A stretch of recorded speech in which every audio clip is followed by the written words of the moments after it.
Colpito il clan muto di Cetraro, 33 arresti eseguiti dai carabinieri nell'ambito di un'inchiesta della distrettuale antimafia di Catanzaro. Gli arrestati, secondo gli inquirenti, agivano sotto l'egida della potente cosca cetrarese. Protesta dei sindaci del Vibonese davanti l'ASP e subito dopo davanti l'ospedale per evitare che le dosi di vaccino destinate al territorio vengano cedute a Reggio Calabria. Disfunzione nell'operazione vaccinazione, la disavventura di una donna che a Rende non è riuscita a far vaccinare il marito. Il presidente dell'Ordine dei Medici di Cosenza invita a modificare la graduatoria delle categorie considerate fragili, alla quale spetta in questa fase il vaccino. Il laboratorio di Catanzaro conferma riscontrati i primi 4 casi di variante inglese sul territorio reggino, altri tamponi inviati all'Istituto Superiore di Sanità che non ha ancora fornito l'esito. Sono saliti sul tetto della cittadella regionale alcuni lavoratori del Sant'Anna Hospital che da mesi chiedono l'accreditamento della struttura sanitaria. Avrebbe soggiogato una ragazza quindicenne che si era rivolta a lei temendo di essere vittima di un sortilegio. La maga le ha offerto il suo intervento in cambio di denaro. Buonasera ad Anna Franchino e ben ritrovati a questa nuova edizione in diretta del nostro telegiornale. Lo avete visto dai titoli in apertura. Parliamo di cronaca con lo scacco al clan muto di Cetraro, è stato colpito da 33 arresti eseguiti dai carabinieri nell'ambito dell'inchiesta della direzione distrettuale antimafia di Catanzaro. Gli arrestati, secondo gli inquirenti, agivano sotto l'egida della potente cosca cetrarese. Produzione, traffico e detenzione di sostanze stupefacenti, estorsione, detenzione illegale di armi da fuoco, queste alcune delle accuse mosse dalla DDA di Catanzaro nei confronti di 33 persone che farebbero parte di un'organizzazione criminale operante nell'area dell'Alto Tirreno Cosentino sotto l'egida della storica cosca di 'ndrangheta dei Muto di Cetraro. I carabinieri hanno portato in carcere 10 persone, 8 sono finite ai domiciliari e per altre 15 è stato disposto l'obbligo di firma. In tutto sono 44 gli indagati. Uno è stato trovato nascosto in un bunker nella sua abitazione. La cosca di 'ndrangheta dei Muto riusciva a dare concrete garanzie ai fornitori di droga e per questo si potevano movimentare grosse quantità di cocaina acquistate nella Locride. La marijuana invece era prodotta in proprio sul Tirreno. I carabinieri hanno documentato circa 250 episodi di spaccio e diverse estorsioni e tentate estorsioni ai danni di imprenditori soprattutto operanti nel settore turistico.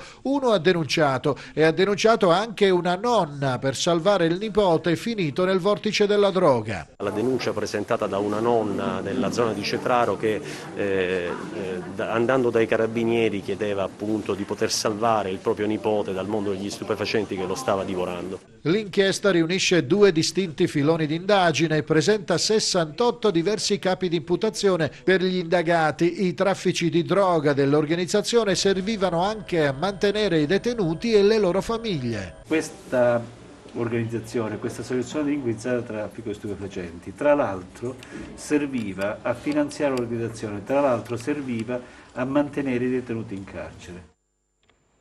Andiamo ancora avanti, parliamo dei vaccini perché c'è stata una vera e propria guerra fra Vibo e Reggio Calabria. La protesta questa mattina dei sindaci del Vibonese davanti l'ASP e subito dopo davanti l'ospedale per evitare che le dosi di vaccino destinate al territorio vibonese vengano cedute a Reggio Calabria.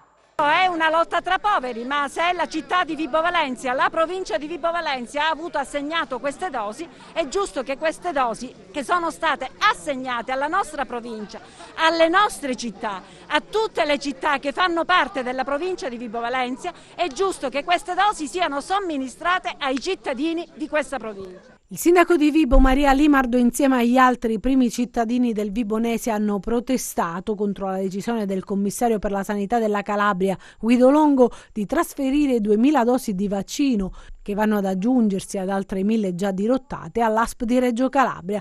Il sit-in davanti l'ASP di Vibo, dove hanno incontrato il commissario Maria Pompea Bernardi, esternando tutta la loro contrarietà per una decisione che, dicono, penalizza fortemente il territorio. Noi dobbiamo assolutamente sapere dove sono custoditi questi vaccini, perché vogliamo andare fisicamente, personalmente, ad impedire che questi vaccini possano prendere un'altra strada. Noi vogliamo sapere dove sono, perché faremo una turnazione giorno e notte, presidieremo il portone per impedire che questi vaccini vadano da altra parte.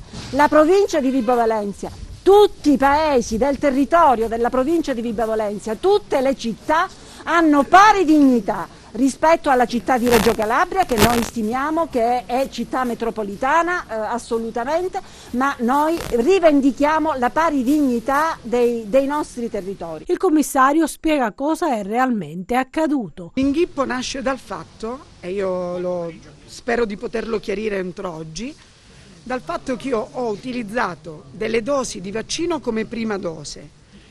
Poi c'è stato un DCA, ma addirittura un invito dal livello ministeriale, e infatti questa mattina ho ricevuto una serie di chiamate anche da alcuni onorevoli, che mi imponeva di mettere da parte almeno il 30% delle dosi. E io ritengo sia corretto, perché il 30% delle dosi va somministrato dopo 21 giorni, parliamo del vaccino Pfizer e del Moderna, va somministrato dopo 21 giorni e per il Moderno dal 21 al 28° giorno. Quindi è evidente che ho messo da parte una quota di vaccino per garantire la popolazione. Bene, però mi è stato riferito oggi che io ho sbagliato, che le dosi vanno utilizzate tutte e poi io faccio richieste, se mi arrivano, io non lo so, però adesso inoltrerò una richiesta ufficiale al soggetto attuatore e chiederò, lo farò oggi, lo sto già preparando la lettera, chiederò al soggetto attuatore come mi devo comportare. Se il soggetto attuatore mi dirà utilizza tutte le dosi, io vi assicuro che farò un programma vaccinale, ma voi già lo sapete, certo, per consumare tutte le dosi nel giro di 15 giorni, perché poi almeno il tempo materiale ci vuole per consumare tutte le dosi, per i nostri anziani over 80, che sono quelli in questo momento aventi diritto. Qualcuno però mi dovrà garantire che al 21° giorno o al 28° giorno io possa avere la possibilità di avere la seconda dose. Se così non sarà, qualcuno ne risponderà. Il corteo si è poi trasferito davanti ai locali dell'ospedale di Vibo, dove sono conservati le dosi di vaccino. E intanto arriva la replica del sindaco di Reggio Calabria. Assurda la situazione che si è venuta a creare con il blocco dei vaccini destinati a Reggio da parte dei sindaci della provincia di Vibo. In questo modo si rischia di generare una vera e propria guerra fra poveri che finisce per penalizzare i cittadini e l'intero territorio. E quanto ha affermato il sindaco Falco Matà, l'organizzazione del piano vaccinale ammesso ne esista uno, prosegue nella nostra regione, fa acqua da tutte le parti. Comprendo le preoccupazioni dei sindaci del Vibonese e su questo penso sia necessario fare fronte comune, chiedendo insieme che sia rispettato il diritto alla salute per tutti i cittadini calabresi. Il commissario Longo e la Regione Calabria intervengano per mettere ordine in questo caos assurdo che si è generato. I cittadini calabresi, e prosegue ancora Falco Matà, non possono pagare sulla loro pelle le inefficienze di un sistema che continua quotidianamente a dimostrare limiti davvero inaccettabili. Bisogna cambiare registro da subito. I sindaci della città metropolitana di Reggio Calabria sono a disposizione, ma sul piano vaccinale serve una regia unica che eviti il verificarsi di queste situazioni. A proposito di disfunzioni del vaccino, una disavventura che è avvenuta a Rende ad una donna che non è riuscita a far vaccinare il proprio marito.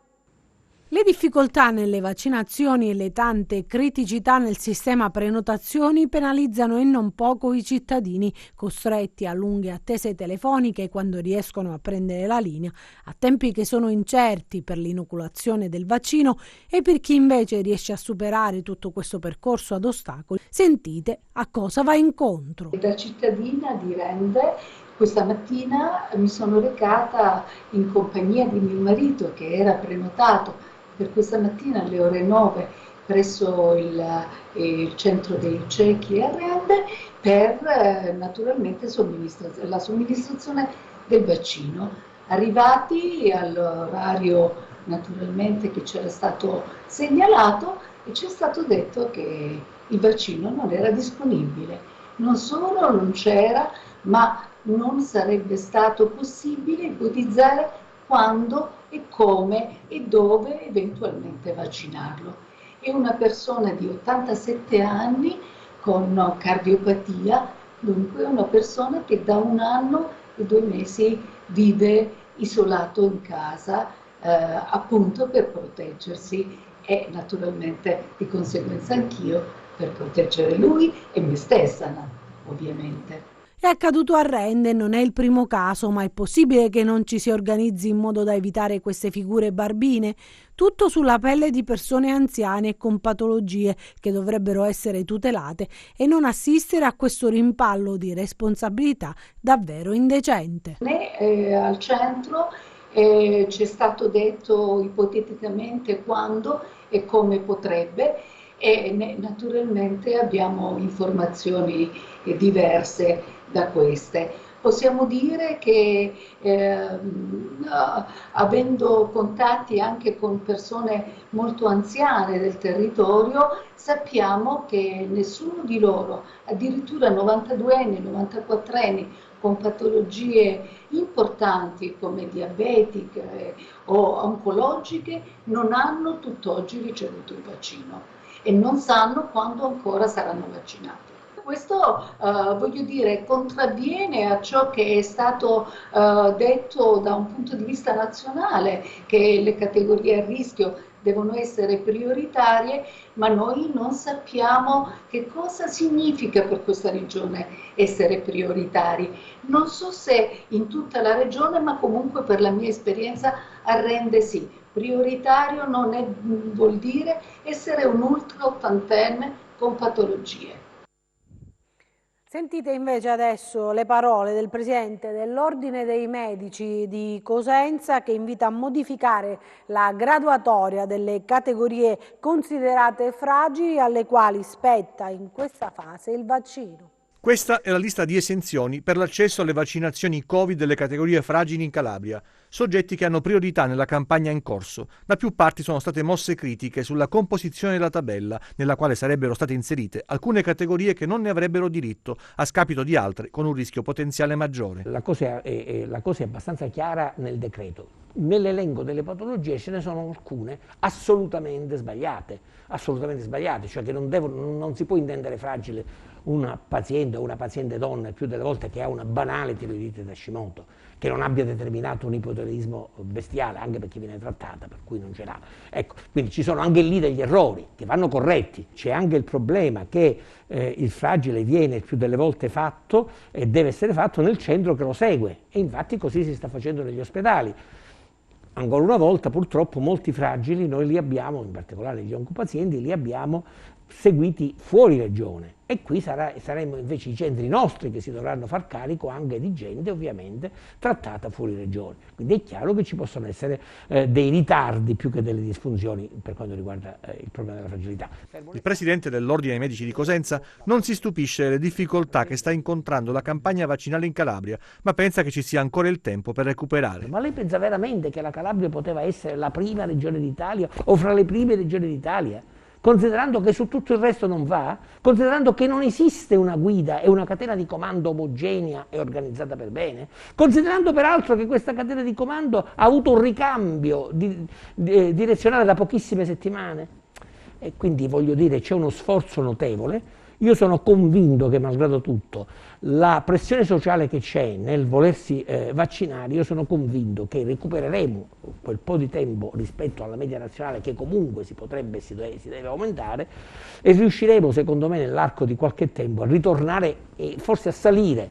Fondamentale il supporto dei medici, chiamati a stilare gli elenchi dei soggetti appartenenti alle categorie a rischio, a partecipare alle vaccinazioni e in molti casi già finiti sulla graticola per le disfunzioni nella somministrazione. Se ci sono degli episodi di malcostume vanno denunciati, individuati e condannati, fermo restando che ancora una volta più che le denunce sarebbe necessario avere una vigilanza interna, un controllo interno molto più omogeneo, ma ancora una volta ci sarebbe bisogno di un piano vaccinale molto più stringente e meglio organizzato.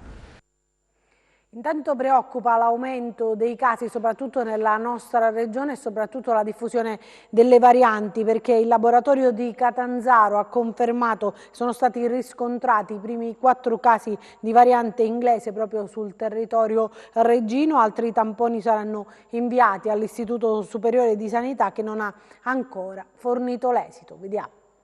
Ci sono 4 casi di coronavirus effetto della variante inglese nella provincia di Reggio Calabria. La zona ionica è quella interessata. La notizia è certa, ancora l'ufficialità manca, ma non ci sono dubbi circa la veridicità della stessa. I 4 casi che sono emersi nella giornata di oggi, anzi nelle ultime ore, sono il risultato di tamponi effettuati nei giorni precedenti, quindi per deduzione si può anche ipotizzare che il numero sia più alto rispetto ai 4 finora accertati. Nelle prossime ore, ma meglio nei prossimi giorni, si saprà effettivamente se il numero di casi da variante inglese sia ad un livello di alto rischio. Certamente le autorità dell'Aspe Reggina sono in piena attività, sono in corso riunioni per attivare tutti i protocolli previsti e impedire il dilagare del Covid con la variante inglese. Finora Reggio e provincia erano state risparmiate da questo pericolo. Purtroppo lo stesso si è concretizzato nelle ultime ore. C'è allarme, c'è preoccupazione, ma l'Asp ancora continua a sperare nella possibilità di contenere effetti decisamente brutti. Intanto vediamo quali sono i dati del bollettino regionale: 283 i nuovi casi, tra le vittime preoccupano i dati del Cosentino. Aumentano i casi di contagio nelle ultime 24 ore in Calabria, sono 283 i nuovi positivi, mentre sono 2.872 i tamponi eseguiti. Le persone risultate positive al coronavirus dall'inizio della pandemia nella nostra regione sono 39.891, quelle negative 533.230. Preoccupa l'impennata di casi nel Cosentino, i casi confermati oggi sono così suddivisi: 121 a Cosenza, 49 a Catanzaro, 41 a Crotone, 16 a Vibo Valentia e 56 a Reggio Calabria. Aumentano anche i ricoveri ospedalieri, sono 236 in reparto, mentre 33 in terapia intensiva. Oggi si registrano altre 3 vittime, una nel Cosentino, una nel Catanzarese ed una nel Vibonese, che portano il totale dei decessi a 712. Preoccupa soprattutto la zona di Corigliano Rossano, che rischia nelle prossime ore di essere decretata come zona rossa. Cambiamo adesso argomento, parliamo del Sant'Anna Hospital, perché sono saliti sul tetto della cittadella regionale alcuni lavoratori della struttura sanitaria che da mesi chiedono l'accreditamento alla regione. Siamo sul tetto del palazzo della regione Calabria con i lavoratori del Sant'Anna Hospital a chiedere che venga messo la parola fine alla storia del Sant'Anna. Fine nel senso è lì che ci guarda. Mettiamo un punto a questa vicenda a favore dei lavoratori. Sono saliti sul tetto della cittadella regionale a Catanzaro per chiedere che venga messa la parola fine ad una situazione che diventa ogni giorno più pesante. I lavoratori del Sant'Anna Hospital, che attendono da mesi una firma per l'accreditamento della struttura sanitaria. Nella tarda mattinata si sono incamminati lungo la superstrada 280 che conduce alla cittadella e fanno sapere che resteranno a presidiare il palazzo regionale fino a quando non avranno rassicurazioni e risposte definitive. Registriamo oggi un'altra protesta del leader, questa volta dei diritti civili, Franco Corbelli, davanti il TAR di Catanzaro, chiesta la chiusura della scuola per consentire proprio le vaccinazioni e riaprire in sicurezza. Io oggi sono il portavoce non di 4 genitori che hanno fatto il ricorso, ma sono il portavoce di migliaia di genitori calabresi, di migliaia di insegnanti, di migliaia e migliaia di studenti che con questo decreto, io rispetto naturalmente per la mia storia questo decreto, ma per questo decreto rischiano la salute e la vita in quelle aule. Lo aveva annunciato e armato del carteggio Franco Corbelli, leader del Movimento Diritti Civili. Oggi a Catanzaro ha protestato dinanzi al Tribunale Amministrativo Regionale che ieri ha annullato l'ordinanza del presidente facente funzioni Spirlì e riaperto le scuole. Ai giudici del TAR ha consegnato una memoria a 12 punti in cui spiega, dati alla mano, il rischio che si corre non solo in Calabria ma in Italia. Per la riapertura delle scuole si spostano qualcosa come 40 milioni di persone fra andata e ritorno, 20 milioni all'andata, 20 milioni al ritorno. Ripeto questo dato, siccome parlano di mobilità, 40 milioni che sono insegnanti, studenti, genitori, personale addetto ai trasporti, sono 40 milioni, andata e ritorno. Ma è mai possibile che noi chiudiamo l'intero paese per questa maledetta pandemia e teniamo aperte solo le scuole, che sono oggi diventate una polveriera? Nello stile di Diritti Civili, sui cartelli in evidenza le rivendicazioni e la richiesta alla magistratura amministrativa. Noi chiediamo semplicemente qualche settimana, il tempo per fronteggiare questa nuova emergenza della variante inglese, perché è inaccettabile che si possa riconoscere che questa variante inglese colpisce i più giovani, quindi bambini e ragazzi, e si mandano a scuola proprio chi? I più giovani, bambini e ragazzi. Ma questa è una cosa completamente assurda e inaccettabile. Cambiamo ancora argomento, parliamo di cronaca perché avrebbe soggiogato una ragazza quindicenne che si era rivolta a lei temendo di essere vittima di un sortilegio. La maga le ha offerto il suo intervento in cambio di denaro. Questo è il libro di magia utilizzato da una sedicente maga per terrorizzare una quindicenne che si trova in una condizione di fragilità psicologica. La donna di etnia rom originaria di Scalea è stata arrestata dalla squadra mobile della questura di Cosenza insieme a quella che è stata definita l'intermediaria, una donna di Montalto Fugo. L'accusa è di circonvenzione di incapace. Per indurre la giovane vittima a consegnare sistematicamente somme di denaro le era stato fatto credere di essere vittima di sortilegi. Le indagini coordinate dalla Procura di Cosenza hanno consentito di ricostruire i contorni della vicenda. L'attività che abbiamo seguito è partita circa 10 giorni fa con la denuncia da parte dei genitori, i quali venivano sobillati da questa ragazzina quindicenne che chiedeva sempre anche ingenti somme di denaro. E per ottenerle la ragazzina era arrivata al punto anche di aggredire fisicamente i genitori e magari approfittare del giusto momento anche per rubare monili d'oro presenti in casa. La giovane vittima credeva alle capacità divinatorie della fattucchiere e così si è allontanata dalla famiglia d'origine, arrivando anche ad aggredire violentemente i genitori ogni qualvolta questi tentavano di riportarla oppure di tenerla in casa. La quindicenne ha posto in essere anche diversi atti di autolesionismo. Entrare in un mondo così sommerso, quale appunto il mondo della magia nera, non è facile far capire alla gente che dietro si nascondono truffe. La ragazzina, proprio perché temeva per la sua incolumità, o più che per la sua incolumità, proprio per il suo benessere e per quello dei genitori, non ha voluto mai assolutamente dire nulla di quello che stava avvenendo. Nel corso delle perquisizioni gli investigatori hanno trovato in casa della donna di etnia rom un libro di magia utilizzato proprio per atterrire la minore e soggiogarla, oltre a numerose carte postpay ricaricabili su cui confluiva il denaro ottenuto dalla minore. Giusto per far capire la gravità della situazione, basti pensare che in una sola cessione si è parlato di quasi 2.000 euro. Adesso vediamo invece come hanno chiuso le borse.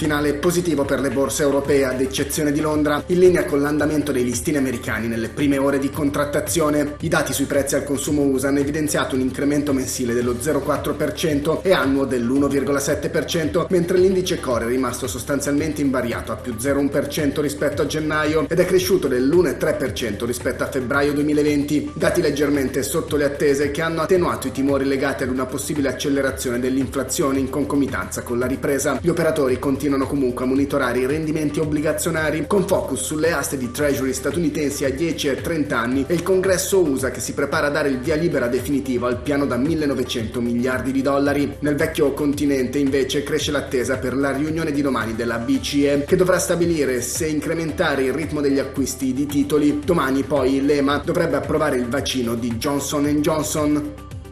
Così il FTSE MIB di Milano chiude a più 0,5%, bene anche il CAC 40 di Parigi a più 1,1%, il DAX di Francoforte a più 0,7%, l'Ibex 35 di Madrid a più 0,2%, più arretrato il FTSE 100 di Londra a meno 0,1%, oltre oceano bene il Dow Jones a più 1,2%, l'S&P 500 a più 0,7%, mentre rallenta il Nasdaq a più 0,3% dopo una partenza oltre l'1%.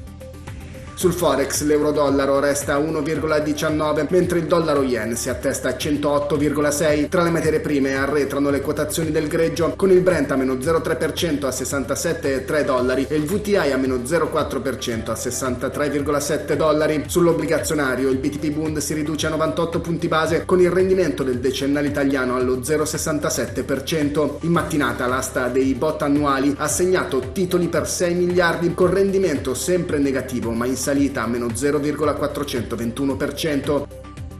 Tornando a Piazza Affari, in vetta al FTSE MIB chiude Leonardo a più 5,6% all'indomani dei risultati. In rialzo anche Telecom Italia a più 4,8%, su cui Bank of America ha alzato il target price da 0,85 a 0,92 euro e Interpump a più 3,5%. In rosso invece Prysmian a meno 3,7% dopo i conti e STM a meno 2,5% che torna negativa dopo 2 sedute in rimonta. Grazie e buon proseguimento di serata da Market Insight. E noi chiudiamo con le previsioni del tempo.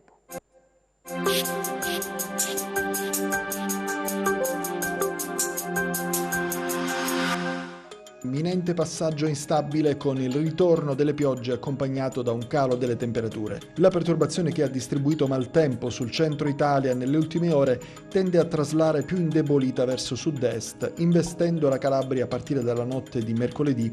Dalla seconda parte di mercoledì sempre assisteremo anche ad un moderato calo termico con possibili deboli nevicate sui rilievi. Domani cielo sereno o poco nuvoloso su Cosentino e Crotonese. Residui e densamenti su Vibonese, Catanzarese Ionico e Reggino, con locali piogge e deboli nevicate su Serre e Aspromonte da quote 1100-1300 metri. Dal pomeriggio sera migliora anche sul resto del territorio, temperature in ulteriore lieve diminuzione. Domani venti moderati da maestrale sul Tirreno, Ionio, Catanzarese e Reggino, moderati da nord sui settori ionici del Cosentino e Crotonese. I mari risulteranno mosso il Tirreno e il settore ionico cosentino, molto mosso il settore crotonese, poco mosso il golfo di Squillace e il settore ionico del basso catanzarese e del Reggino. Per ulteriori approfondimenti vi rimando al sito www.meteoincalabria.com e alla nostra pagina Facebook Meteo in Calabria. Anche per noi è tutto, io mi fermo qui, grazie per averci seguito e buon proseguimento con i nostri programmi, arrivederci.